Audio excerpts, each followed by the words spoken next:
सब प्रकार के भोग स्थित प्रज्ञ मनुष्य में किसी भी प्रकार का विकार उत्पन्न करने में असमर्थ होकर उसी में समा जाते हैं।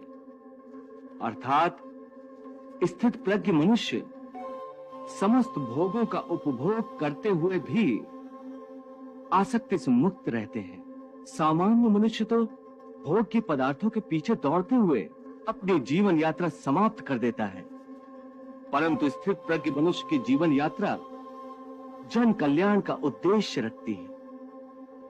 सामान्य मनुष्य रात्रि का अंधकार होने पर सो जाता है तथा सूर्योदय होने पर जाग जाता है, परंतु योगी की दृष्टि में देह का सोना जागना महत्वपूर्ण नहीं है।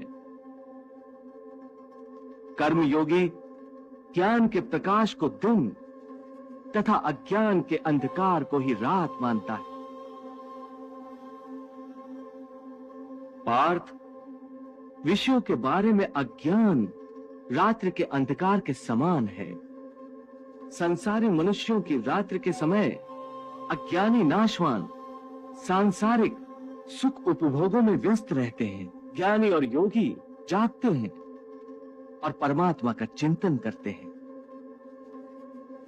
या निशा सर्वभूतानां तस्यां जागर्ति संयमी यस्यां जागृति भूतानि सा निशा पश्यतो मुनेः। हे केशव, कृपया स्थित प्रज्ञ का कोई स्पष्ट उदाहरण देकर समझाओ। हे अर्जुन, विशाल और अथाह सागर का स्वभाव स्थित प्रज्ञ मनुष्य की भांति ही होता है। हे पार्थ, नदी में यदि अधिक पानी आ जाए तो उस नदी में बाढ़ आ जाती है। उसकी तूफानी लहरें किनारों को तोड़कर चारों ओर तबाही मचा देती। यह हाल एक क्षुद्रपन वाले व्यक्ति का होता है।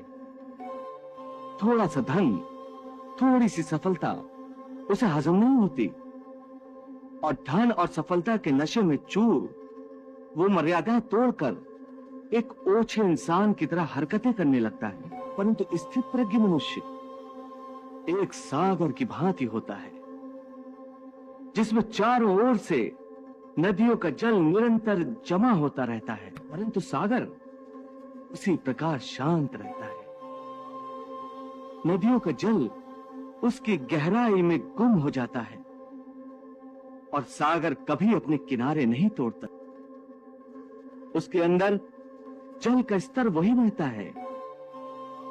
यही स्थित प्रज्ञ की अवस्था होती है।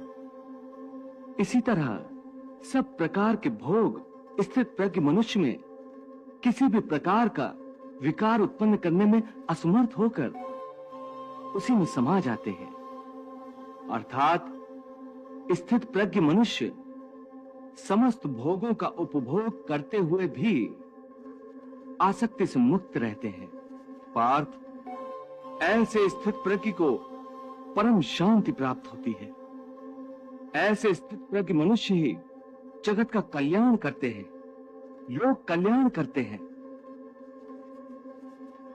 सामान्य मनुष्य तो भोग के पदार्थों के पीछे दौड़ते हुए अपनी जीवन यात्रा समाप्त कर देता है, परंतु स्थित प्रज्ञ मनुष्य की जीवन यात्रा जन कल्याण का उद्देश्य रखती है। पार्थ, सामान्य मनुष्य रात्रि का अंधकार होने पर सो जाता है तथा सूर्योदय होने पर जाग जाता है, परंतु योगी की दृष्टि में देह का सोना जागना महत्वपूर्ण नहीं है। कर्म योगी ज्ञान के प्रकाश को दिन तथा अज्ञान के अंधकार को ही रात मानता है। पार्थ, विषयों के बारे में अज्ञान रात्रि के अंधकार के समान है। संसारी मनुष्यों की रात्रि के समय अज्ञानी नाशवान सांसारिक सुख उपभोगों में व्यस्त रहते हैं। ज्ञानी और योगी जागते हैं और परमात्मा का चिंतन करते हैं। या निशा सर्वभूतानां तस्यां जागर्ति संयमी यस्यां जागृति भूतानि सा निशा पश्यतो मुनेः। हे केशव, जैसा कि तुम कह रहे हो, ज्ञान योग कर्म योग से श्रेष्ठ है, तो फिर तुम मुझे कर्म करने और युद्ध करने का उपदेश क्यों दे रहे हो? मुझे संहार करने की प्रेरणा क्यों दे रहे हो? पार्थ, मैंने ये तो नहीं कहा कि ज्ञान योग कर्म योग से श्रेष्ठ है। मेरे कहने का अर्थ ये नहीं था। तुम्हें धोखा हुआ है। हे पार्थ, जैसे साधारण दृष्टि से देखने पर एक नगर में दो आने वाले रास्ते हों, एक पूरब से आ रहा हो, दूसरा दक्षिण से आ रहा, परंतु जिस तरह वो दोनों रास्ते अलग अलग दिशाओं से आते हुए एक ही नगर में पहुंचते हैं, उसी तरह ज्ञान योग और कर्म योग दो अलग अलग साधन हैं, परंतु उनका लक्ष्य एक ही है। और दोनों मार्गों से साधक ब्रह्म को ही पाता है, इसलिए दोनों योग उत्तम है। परंतु ज्ञान पर आधारित सांख्य योग की साधना कठिन है, इसके मुकाबले कर्म योग की साधना आसान है। हे अर्जुन, मैंने पूर्व काल में भी इस लोक में रहने वालों के लिए दो प्रकार की निष्ठा कही थी, ज्ञानियों के लिए अथवा सन्यासियों के लिए ज्ञान योग की, और योगियों अर्थात कर्मयोगियों के लिए कर्म योग की। ये दोनों रास्ते प्राणी को भगवान तक ले जाते।